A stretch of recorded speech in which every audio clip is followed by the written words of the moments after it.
This message comes from Jackson.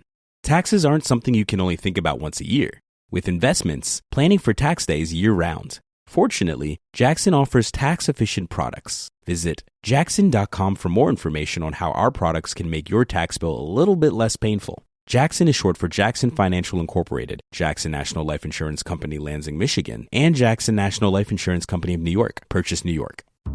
Chicago, 2011. A cop is murdered. Police and prosecutors swear they have the trigger man.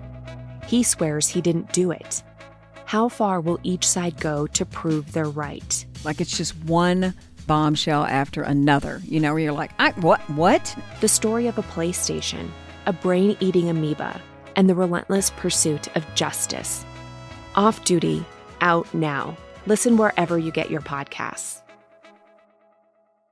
All right, ladies. When you've done the work, you want your hydration to do the same. Introducing new Gatorade Lower Sugar, now with no artificial flavors, sweeteners, or colors. And 75% less sugar and all the electrolytes of regular Gatorade, now available nationwide.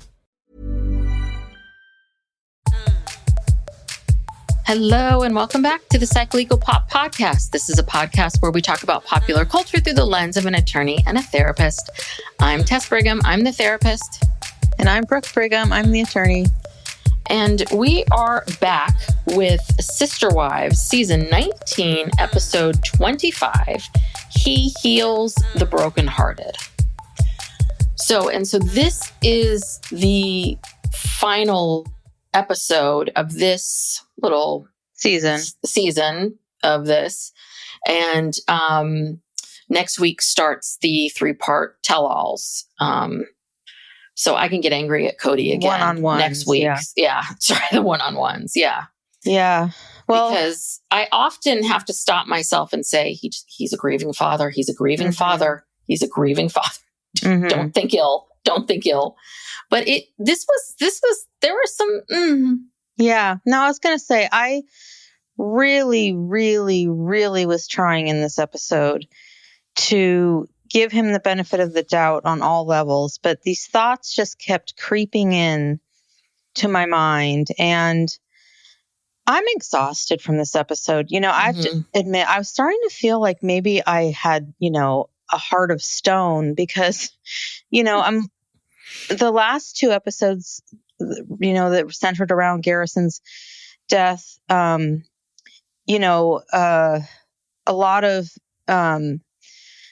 I'm listening to other podcasters and talking about, how they're crying during the episodes and crying during the podcast episodes. Like everyone's so emotional. And I was just like, well, yeah, this is very sad, but I didn't shed a tear until today. This episode really got me. I was really trying hard not to. I couldn't. It was so. And I cried for Cody, and then that's the confusing thing.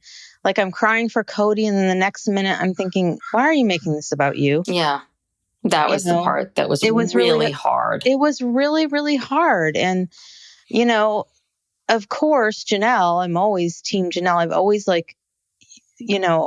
empathized with her, but oh God, the stuff that just watching her have to go through this and her just trying so hard to keep it together and trying so hard to be strong. And this was I think of the 3 of these episodes, I feel like this was the most emotional in my opinion. I don't know.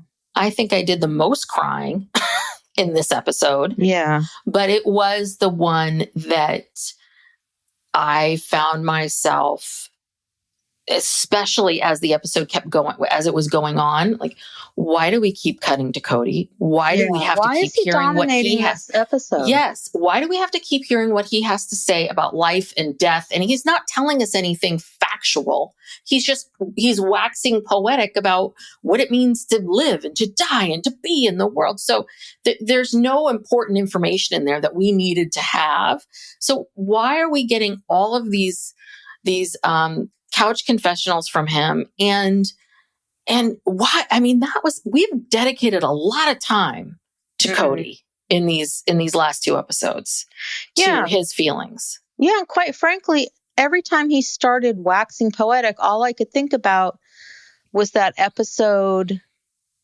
I don't know what if it was. I guess it was last season, maybe season 18, where they were talking the whole thing about Christmas. And remember, Garrison had said, I invited him to come to my house. It was just after Garrison had bought his house. And I think he was there. It was Thanksgiving time, I think. And Janelle and Christine Gwen was there. They were Savannah. They were talking about it. He said, I invited, my dad over. I wanted to host, I think it was Christmas here. And he said no.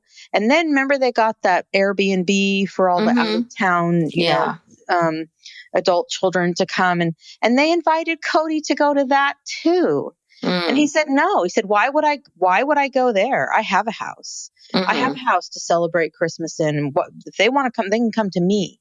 And that's just all I kept thinking about.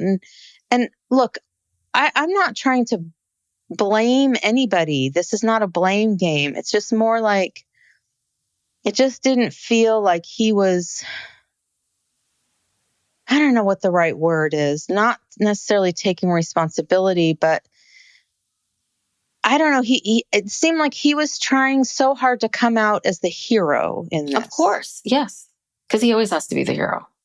Because he's the narcissist. Yeah. Yeah. Like, I'm bringing my son home. I'm burying him. I'm putting him in the ground, like these terms. And it's like, none of that means anything, Cody. The fact is your son died estranged from you. And that's something you're going to have to live with. And it didn't have to be that way. Yeah. And it is very, very telling for all of this poetic he waxes about life and death and all of that, which is, instead of maybe taking this private tour with Robin and the kids in Cody, Wyoming, why don't you spend time with your kids? Why don't you connect with Gabe? Why don't you out of town, out of state kids? Yeah. I mean, you see these kids all the time. Like, why don't you try to talk? I mean, wouldn't this inspire you enough to go, you know what? I need to think about, my relationships with people. And I need to make sure that, what's the word for it? Mend any fences, right? With anyone. Yeah, Maddie and Caleb and this new baby who you weren't even aware of that was going to be born are here in town. Why aren't you with them instead of being, in Cody, Wyoming at the saddlery? I mean, why are you spending your time doing this? And that's everything kept coming back to Cody. And then Cody takes Robin and the kids out, to ride the horses. And it's like, why? Your whole family is in town. You should be with them. It just, but it was, I don't know. I don't know if should we just start? Because I have so many thoughts and feelings about this. Okay. Because it's, I'm all over the place because, I haven't had a lot of chance to process this because we have to record early because we're, going to be out of town, over the weekend. And, normally we'd be doing this closer to when the show airs, but I don't know. I'm all over. It's just a lot. Yeah. No, but this was of all the episodes, this was a lot. And it was, the focus on Cody and Cody's thoughts and feelings, I felt like were really, really strong here. And I think that was hard to take. I mean, I was sort of looking at how much more of this do I have to watch? I was really starting to get a little antsy. Like, can I just fast forward through him? Can I get back to the other people? Because it was a lot, but, but we start with, again, the black screen about Garrison. And this entire episode is really the family gathering in Wyoming.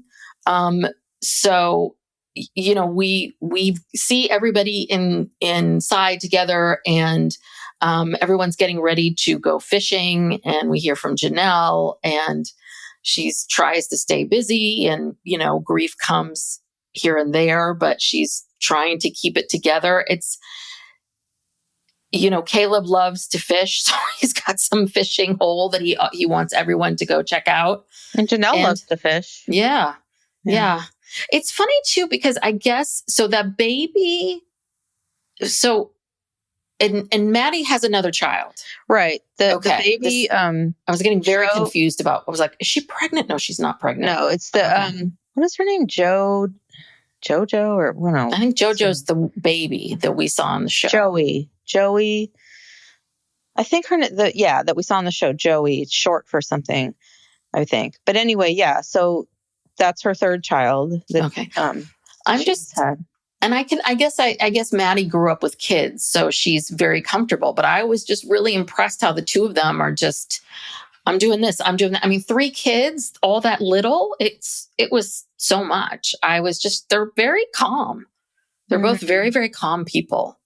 I think I'd be pulling my hair out. Well, they come from big families, and Maddie was, pretty parental. Yeah, I was like, oh yeah, that's right. They all babysat, someone did all that. So, I kind of skipped through. I mean, I didn't take a ton of notes about the fishing. I couldn't take many notes at all. Well, I just know.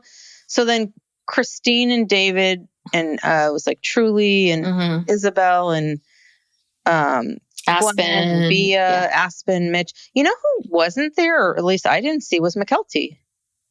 Yes, you're right. You're absolutely right.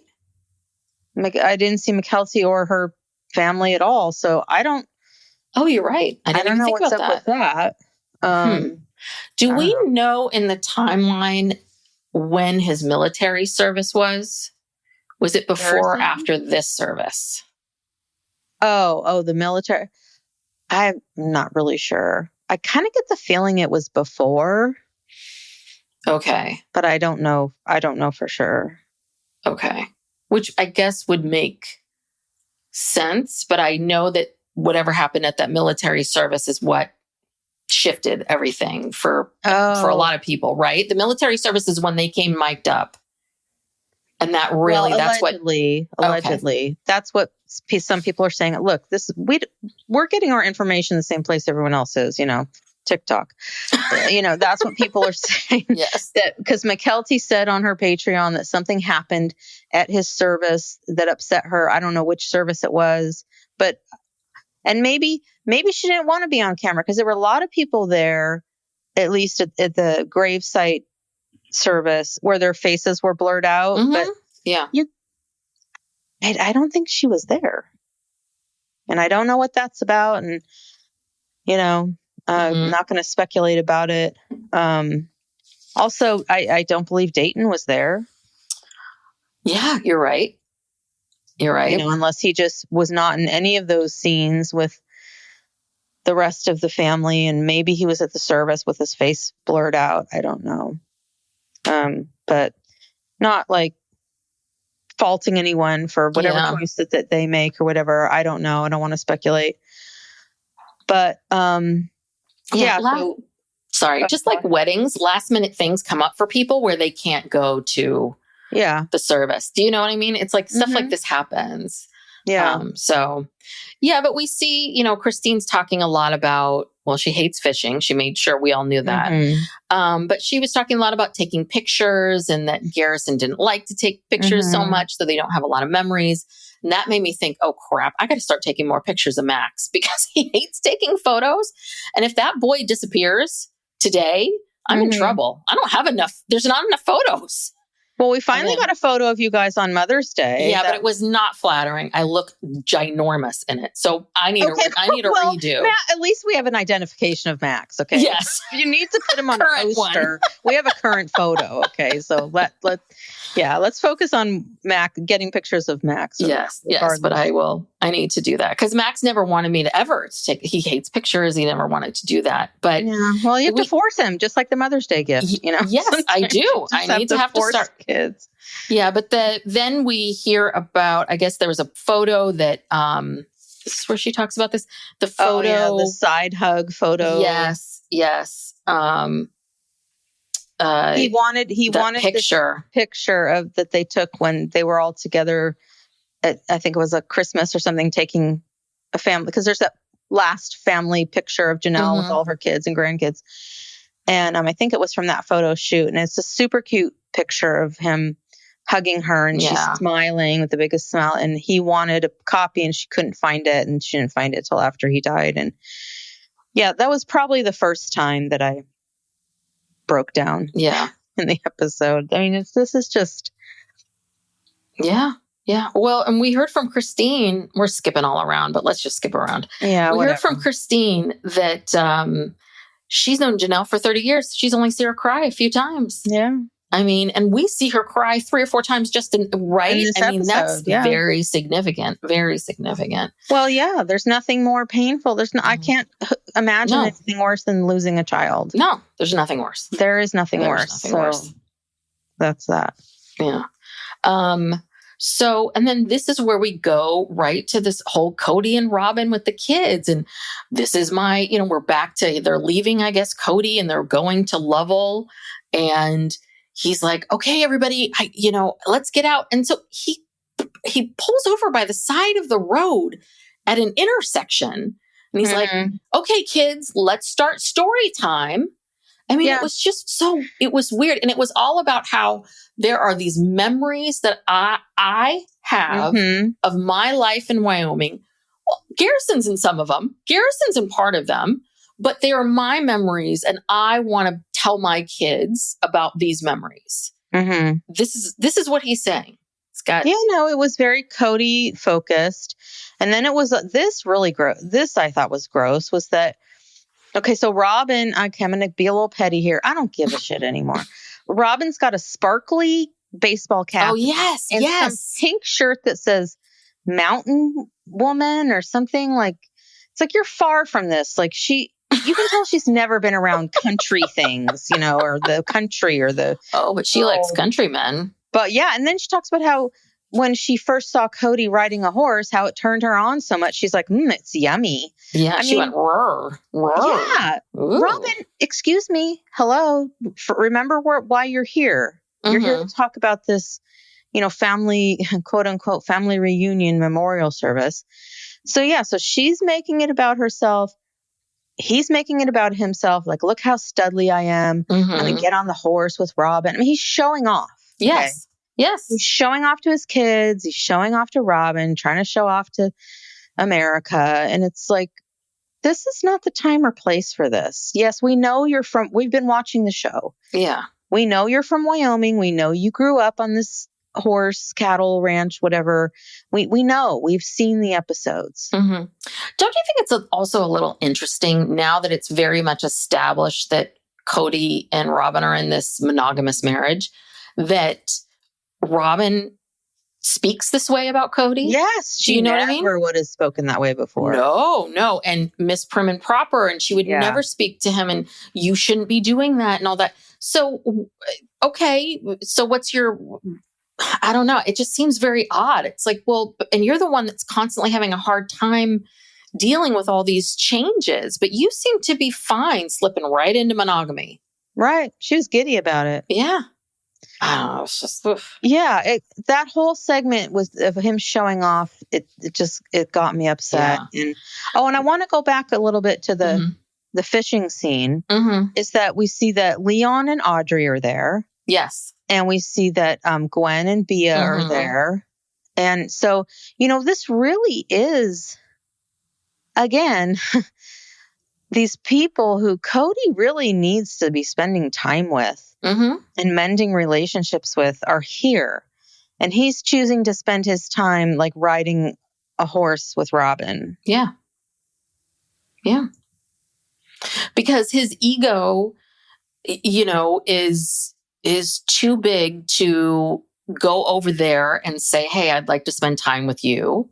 Yeah. And my guess would be that maybe some of the kids might have a boundary of like, hey, we don't want to, Robin, we don't want to see Robin, or we don't want this, or we don't want that, or we don't feel comfortable. And then that'll be some other reason where Cody feels like he has to dig in and defend Robin. And it's all terrible. He makes this comment, I think a little later on, where he says, we still have a lot of family that bristles at the presence of other family. And it's like, okay, again, you're setting up this like Robin against everybody else. And okay, well, if you're aware of this, then why aren't you doing something before? I mean, again, your son died before you could mend fences with him over this perceived, I don't even think it was really real, but this perceived idea that somehow, nobody likes Robin simply because they didn't want to apologize to her for not because they didn't do anything wrong. Yeah. He's so unaware. Well, and this was really interesting. So he, when we see this couch interview with Cody while he's riding the horse, and he says, he talks about this pilgrimage, about wanting to come here, and he's like, I'm not really getting along with Janelle right now, but I went to her and I just said, can I just be a part of this? And it's like, what? He's making himself this victim. He's setting it up that nobody likes me, but I'm the one coming in and asking, like, please let me be a part of this. He's so grateful to her. And he's so grateful. Yeah. And it's like, dude, first off, she wasn't going to deny you that, because Janelle's a rational person. She's not you. She's not Robin. She, of course, is going to allow you to, right? To do what you need to do. She's not going to deny you that. But that bugged me. I was like, you now are setting it up. Like you are this victim of all of this, and you're not. You're not.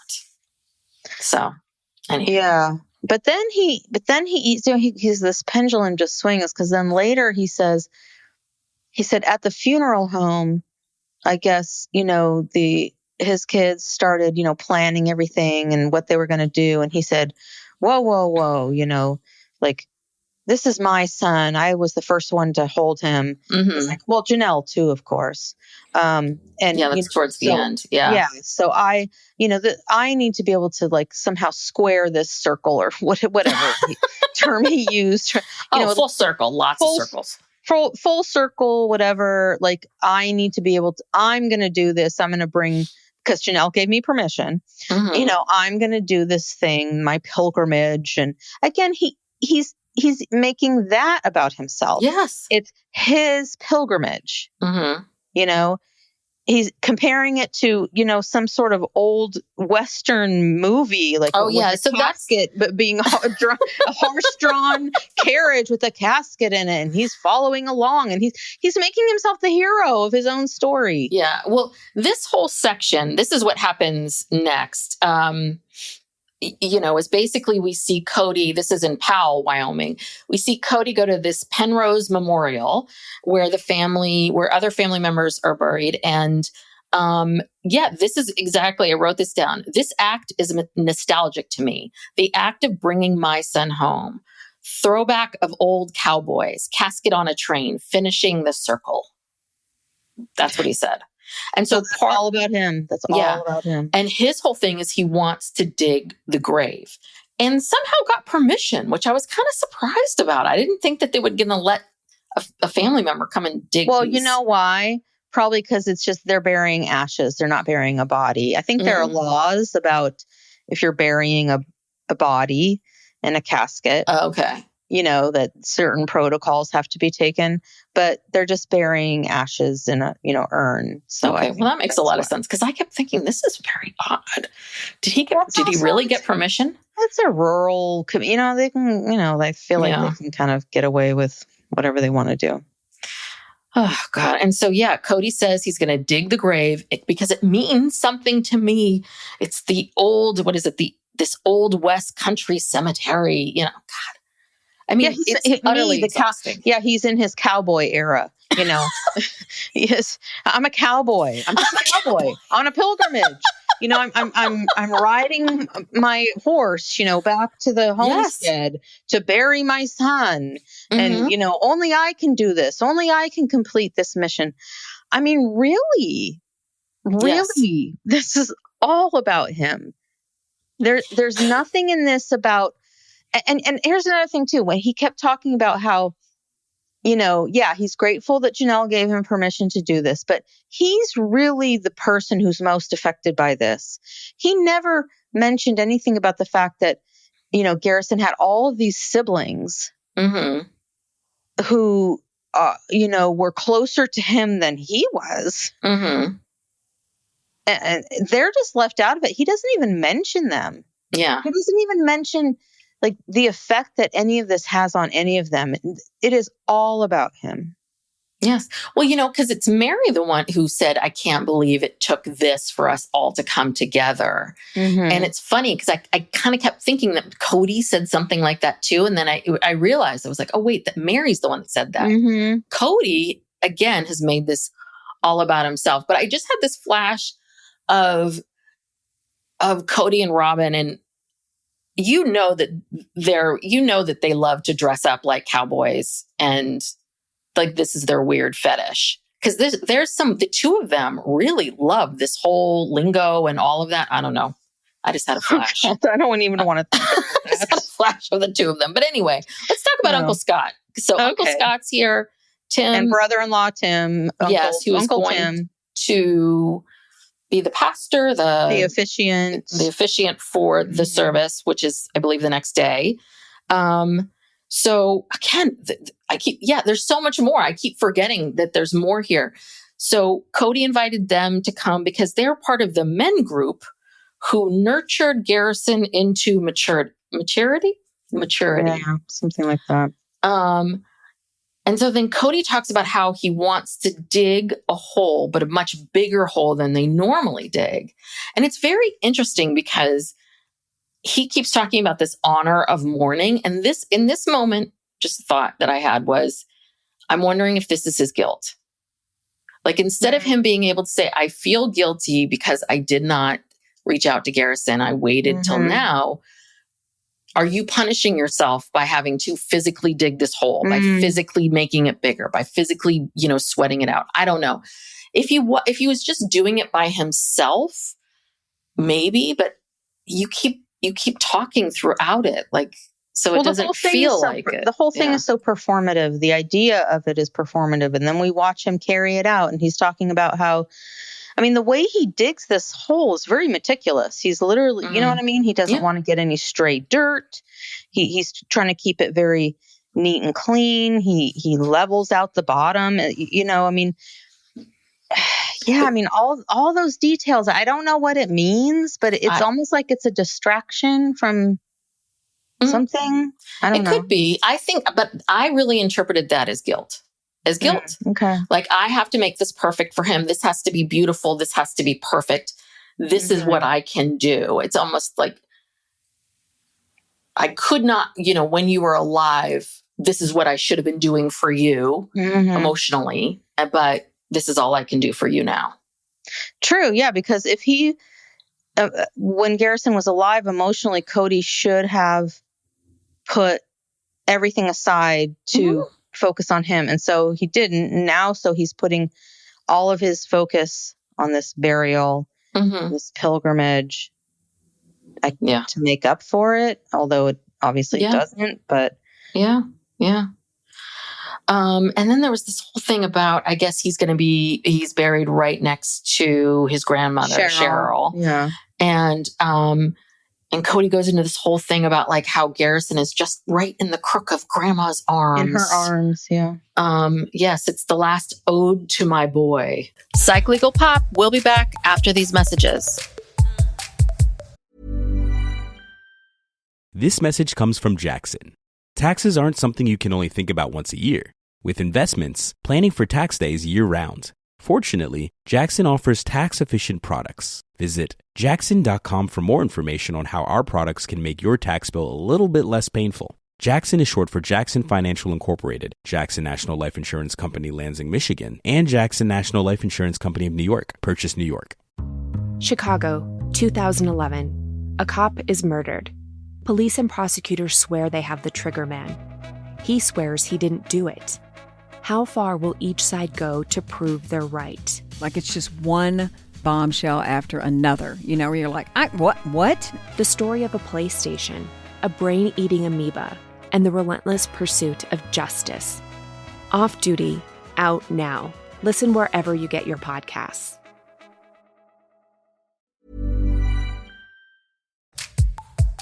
But then we hear from Janelle, and Janelle seems to be touched by this. She says, it's very symbolic, poetic to have Cody dig that hole.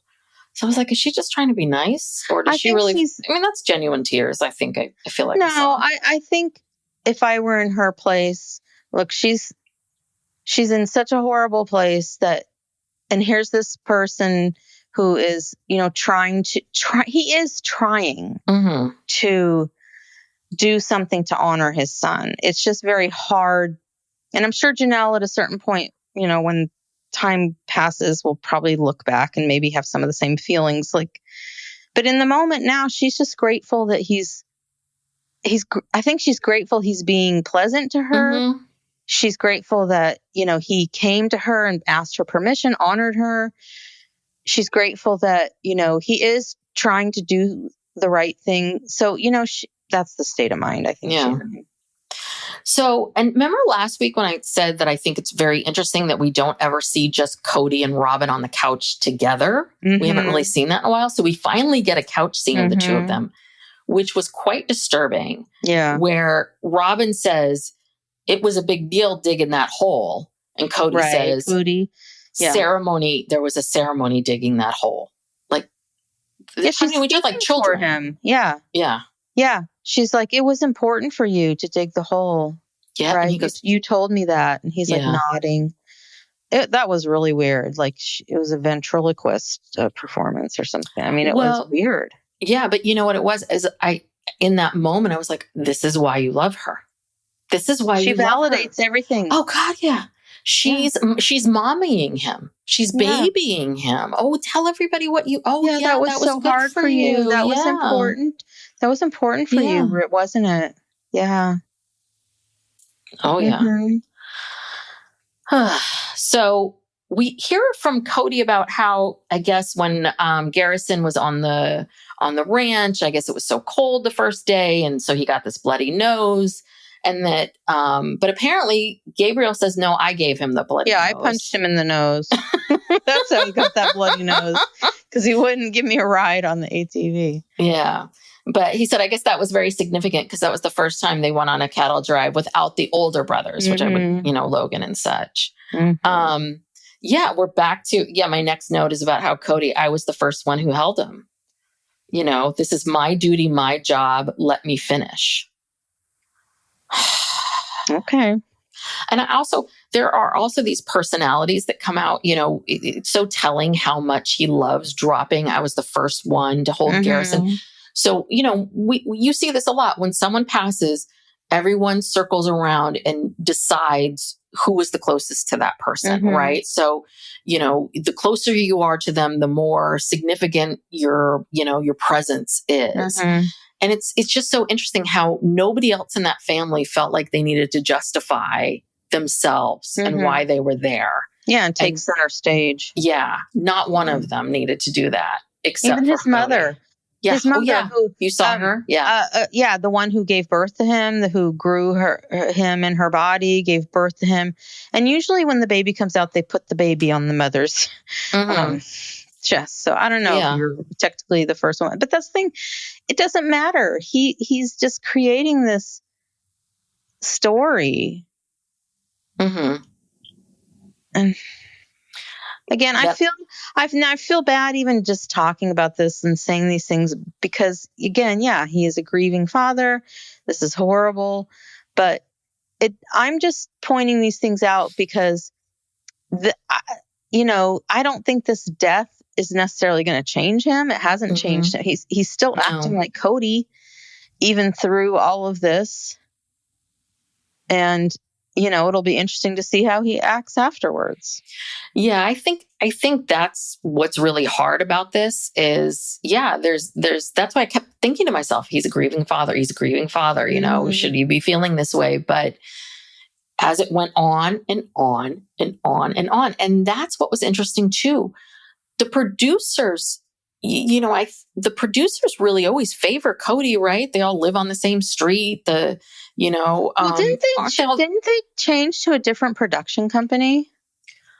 I don't think it's Puddle Monkey anymore. I think it's a different production company, which is why we have kind of seen a different side of Cody. Okay, recently. That makes a lot more sense. I'll have to double check on that, but I thought that because it really always felt like that he had a close relationship with that producer. They lived on the same street. They were from, in Flagstaff as well. Correct. And, so I was like, God, you're buddies with these people. And you keep showing us this, like, this is what you're showing us. So this is what Cody's putting out there. That's the thing. They can only use what material the family gives to them. And I think that's why this episode was so Cody centric, was because the other family members, other than Janelle, Janelle gave a lot of input, but they weren't interested in airing their grievances or talking about their side of the story. They truly are busy grieving their brother. And they're not really interested in talking to cameras about or being interviewed about this. It could be that. It could be like simply, this is the material that we have. This is what we're going with. And it's a lot of him. And I guess that's just how it is. Yeah. I mean, that would make sense. Yeah. And also he'll talk about himself all day. Yeah. The other thing too is the other group is not terribly, there's not a lot of drama there. There really isn't. It's like they're fishing. Oh, you caught a fish. Okay, great. Now we're doing this. Now we're doing that. I mean, he is driving a lot of the drama. Right. But he creates it as well. So exactly. Anyway, he wants to be out there and watch the sunset. And sunsets make Cody acutely aware of the divine. And I'll just leave it at that. Okay. So this is when things really got hard. Yeah. Because we see a black still that comes up and says, at the request of the family, cameras were at a distance during the burial, which makes complete sense. And we see some scenes of Janelle and talking about how she's just numb. She just doesn't have any feelings. And we finally see Mary, and we see Mary about how just heartbreaking this all is. And so they show us the urn that that Mitch made. Yeah, that he was buried in. And I guess he had this real fascination of Norse culture. And so, Mitch built this urn that looked like, it was very impressive, like a Viking ship. It was so cool. I mean, and it looked very similar to remember the cardboard boat? Yes, it did. The cardboard boat races. But I'm very, is this how he makes a living? Aspen's husband? Know. He's good. I mean, I was very impressed. Yeah, I know I've seen on the show, he made someone like a big table and other stuff. Yeah. Yeah. So then we see Tim, who is the brother-in-law, and he shows up in a completely Hawaiian shirt, Hawaiian shorts, because Garrison loved Hawaiian shirts. And I guess his nickname was Bob from Bob's Florals. I don't know what Bob's Florals is. He had a business called Bob's Florals. Where he, had Hawaiian shirts and ties. Because Hunter had, at the military service, Hunter was wearing one of the Hawaiian ties. I don't know how long he had the business, but there were some pictures in there of various family, including Cody, wearing these Hawaiian floral shirts. And so that was a business he had for a while. And then Tim comes out, and Tim's kind of funny. Tim's a jokester. So he does this bit. He does the famous bit from Princess Bride, and everyone laughs and everyone feels like, that really captured Garrison. So Tim seemed to really get Garrison. I mean, he really, I thought that his talk, and I thought he did a really good job of just talking about, I can't remember. There's one section where he talks about the greatest heartbreak of a parent and the greatest love of a parent. And that this is this duality that we each, of life that we have to bear. Anyway. Yeah, no, I liked his remarks. I thought they were very poignant. So I've never seen this before. Everyone then removed their shoes and socks to stand in the grass. I guess I've never seen that. I don't know if that was something special about returning, right? When you put the person in the ground, returning to earth. I don't know. So I think it was something that Tim just made up. And then we see Cody, he shares this story about a dream he had about Garrison. And see, this is the thing. I was sitting there wondering, is this real? Mm-hmm. Because the story felt a little too polished. Too perfect, yeah. Too perfect, too polished, and made you the hero. And made it so that he forgave you in a sense. But you don't really ever say that he forgave you. Exactly. I was just like, oh. And so then we see Janelle and Cody each sort of taking a turn, lifting the box, putting it into the ground. Did you see Logan? Oh, yes. Logan was front and center right there for his mom. Oh, yeah. Like getting her tissues, holding her, making sure she was okay. He's so good to her. And then this is where I really broke down yet again, was Peyton. Yeah. I didn't think I would. But, other people, if you wanted to leave something in the grave for Garrison to take with himself. So Peyton put in his dog tags because he has Garrison's dog tags. Mm-hmm. And it was just really emotional because Peyton couldn't even get the words out. He was just before, you've had that moment before the cry happens. Mm-hmm. It was very, because I don't think we'd ever seen him that emotional. Yeah, he says, I have yours, you have mine. And meaning they have each other's dog tags forever. So I didn't get that. I guess Garrison played this really big role for Peyton. I guess that makes sense because Garrison's older than Peyton, but Peyton's older than Gabe, right? Mm-hmm. So the three of them are all around, right? I think the three of them spent a lot of time together, those three boys. Yeah, they're like the second tier of... Second wave of kids. And so Peyton... it was Hunter who said that... So Hunter's older than Garrison. So Hunter went into the military, and then Garrison went into the military, and Hunter had his first salute as an officer from Garrison, and so he put in the hat that he was wearing when he got that first salute. I also thought it was very interesting that, in this family, we have three sons, who were served in the military, which is,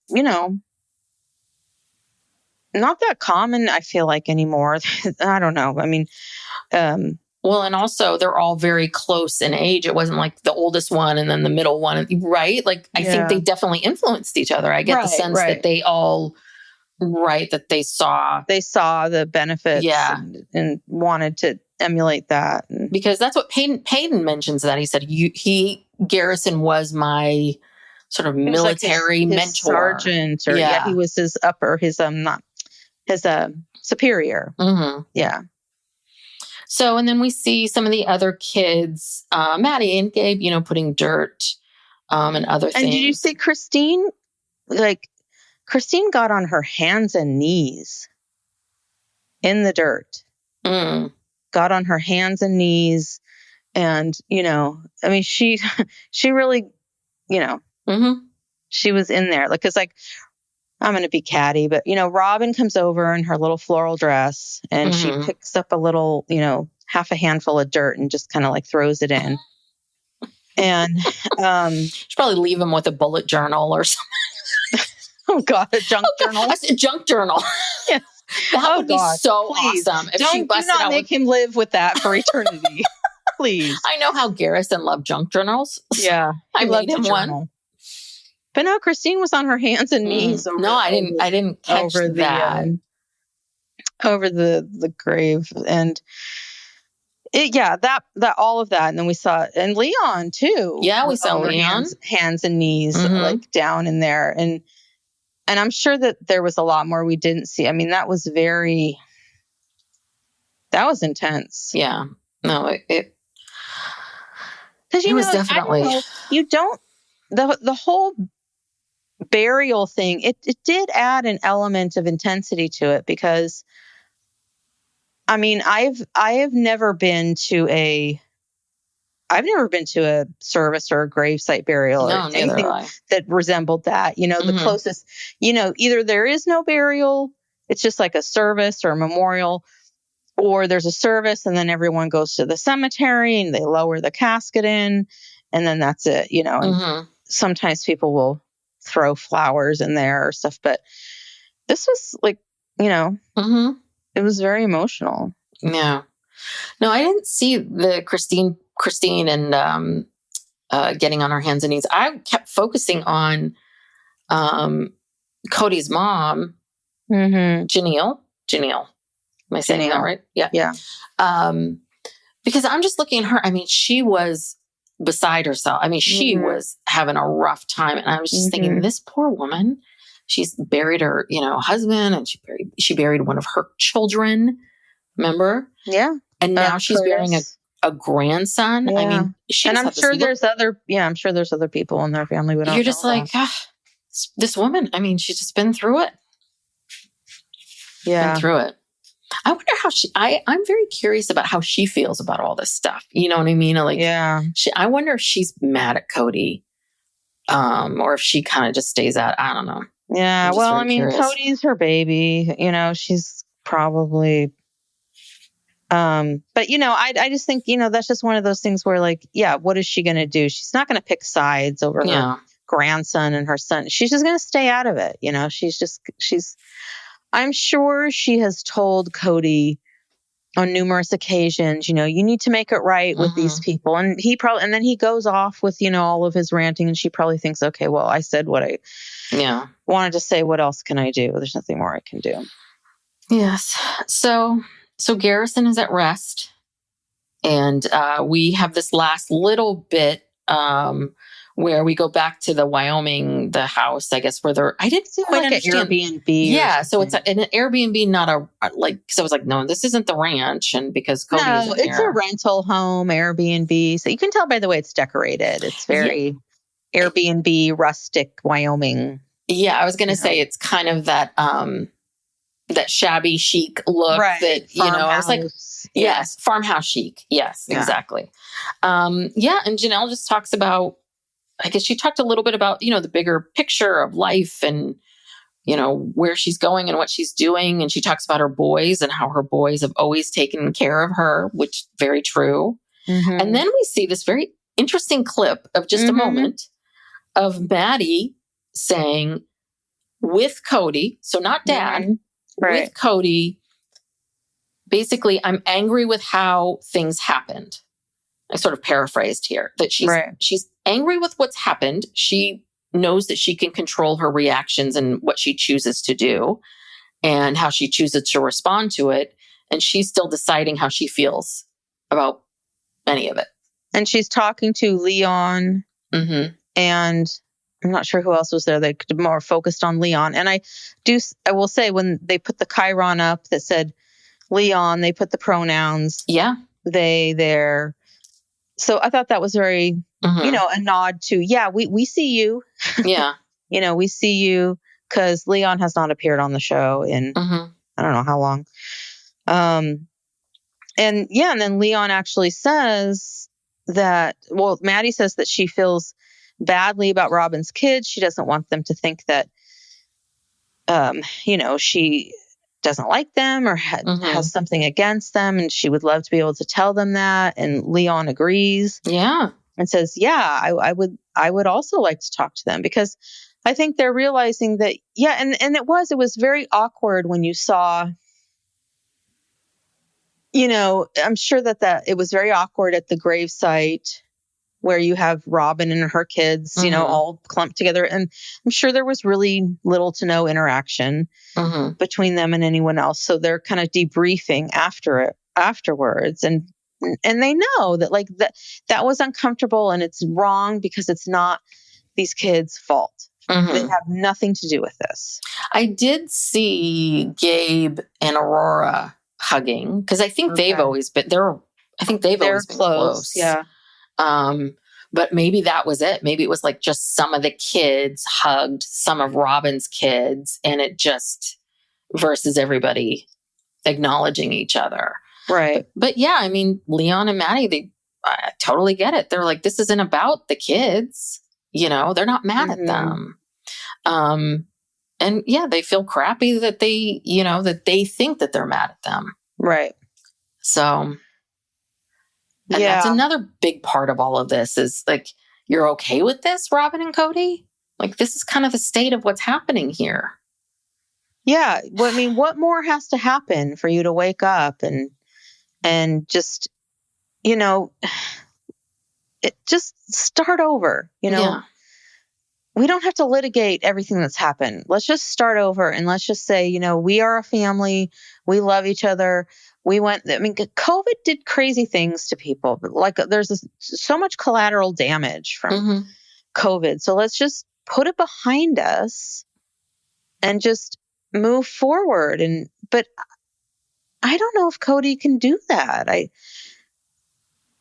They show the next week's episodes. We start the one-on-ones and Cody, is Cody just going to go back to angry Cody? And the last clip of the one-on-ones that we saw was him saying, when am I going to not be punished for falling in love with Robin?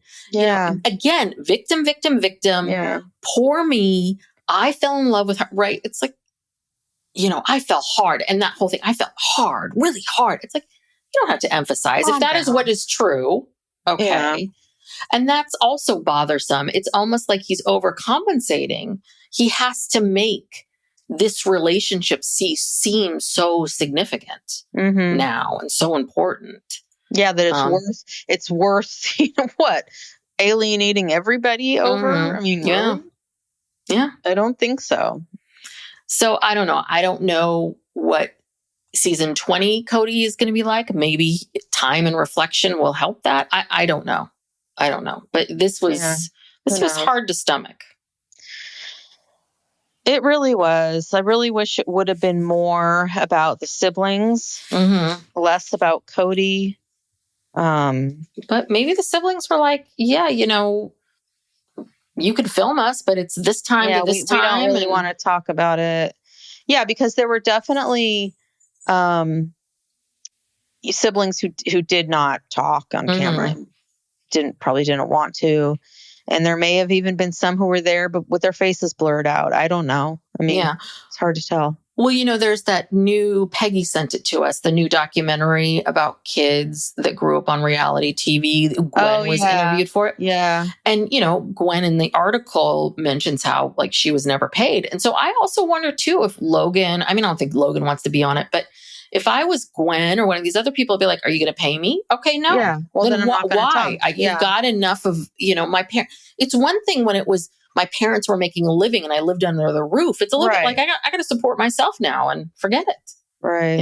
So that might have been it too. They might have been like, I would have been happy to talk, but I want to set some sort of boundary with TLC or with the production company that I'm not going to do free things. So that could be it. Yeah. But yeah, it ends with Gabe. Gabe got a bunch of fireworks, sparklers. And he was showing, was it Axel? He was showing Axel the sparklers, and the episode was dedicated in loving memory to Garrison. Yeah. Wow. Yeah. Okay. Well, it was a lot. It has been a lot. It has been a lot, but I'm glad they did it. Yes. Because I think it also, I think it will help some people. I do too. I think that, right, the biggest issue with suicide is around the shame. There's such shame because it's like, oh, this person could cope, or that whatever the shame that goes along with it. And we perpetuate the stigma and shame of it by not talking about it, and people not saying, not being honest about, oh, I've had these kinds of thoughts and I've had these kinds of feelings. And, I really do. I could understand if they had decided not to, and because I totally respect that, but I really commend the entire family for being willing to do this, because it is very vulnerable. It is a lot. And it was really, really important. And it, I agree with you. I think it will help. We talked about this before, this idea of, this idea that you're going to plant this idea in someone's head that if you mention, are you thinking about harming yourself? And that's not it. No, it's way more complicated than that. And the thing is that simply asking could save a life. It really can. Because it really, I mean, that might be what someone needs to open up and say something. Because again, if Garrison had picked up the phone and let someone in, I think this would be very different. So, anyway. Well, I think they did a good job. I think the producers did a good job of presenting this, the last 3 episodes. And it's very generous of the family to allow this to happen. And I'm sure that's why they did it, was because if they could help anybody through doing this, then, they would want to. So bravo to TLC, to the Browns. Yes. All right. Okay. I'll wrap it up. Thank you so much for joining us. We will be back next week to talk about the one-on-ones. We are also covering, if you don't know already, Poly Family. That comes out on Wednesdays. And we do a documentary on Thursdays. Last week was The Downfall of Diddy. So go check us out there. If you enjoy our content, please check out our Patreon. You get everything ad-free, and there's a couple different tiers, so go check us out there. Follow us on social media, and we're on YouTube. Very exciting. Yes, follow us over there. Only. Audio only. We're getting to video. We're that's coming up. it's a hill we have to climb. And what else? Yeah, please, if you haven't given us a review, those reviews really help us. Give us a 5-star review. And we'll see you all next time. Thanks so much. Right, thanks. Bye. Bye.